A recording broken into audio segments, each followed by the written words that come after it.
Majlis Peguam Saman siapa sebenarnya?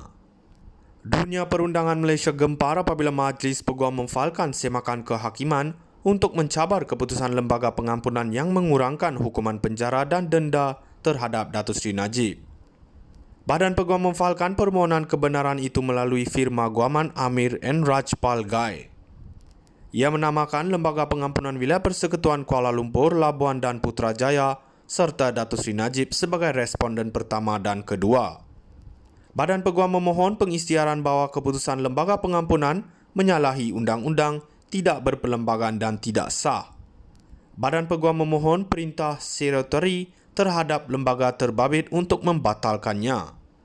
Ia juga memohon injaksi kekal menghalang Datuk Seri Najib atau wakilnya daripada mengemukakan sebarang permohonan untuk pengampunan, tunda hukum atau lega hukum kepada Lembaga Pengampunan. Turut dipohon perintah larangan terhadap Lembaga Pengampunan untuk menerima, mempertimbangkan atau menentukan sebarang permohonan dari Datuk Seri Najib bagi pengampunan, tunda hukum atau lega hukum.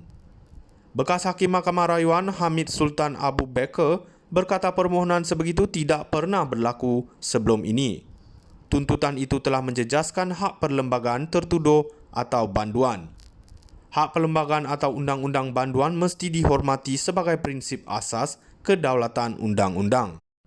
Manakala tindakan memohon perintah mahkamah melarang Lembaga Pengampunan menerima, mempertimbangkan atau menentukan sebarang permohonan Datuk Seri Najib untuk pengampunan, beliau berkata adalah penting untuk mengambil perhatian perbezaan antara perkara 40 dan perkara 42 Perlembagaan Persekutuan. Ia menekankan bahawa ia tidak membawa maksud yang sama di bawah perlembagaan.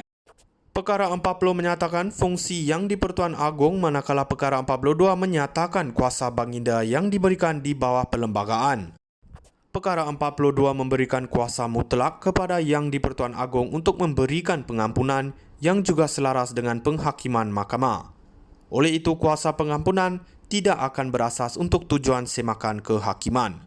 Dan kuasa untuk memberi pengampunan bukan khusus kepada Malaysia dan banyak negara yang memberikan hak yang sama. Itu tidak bermakna perkara 8 perlembagaan yang mengatakan semua orang adalah sama di sisi undang-undang dan berhak mendapat perlindungan undang-undang yang sama akan dilanggar seperti yang dihujahkan oleh beberapa ahli perundangan.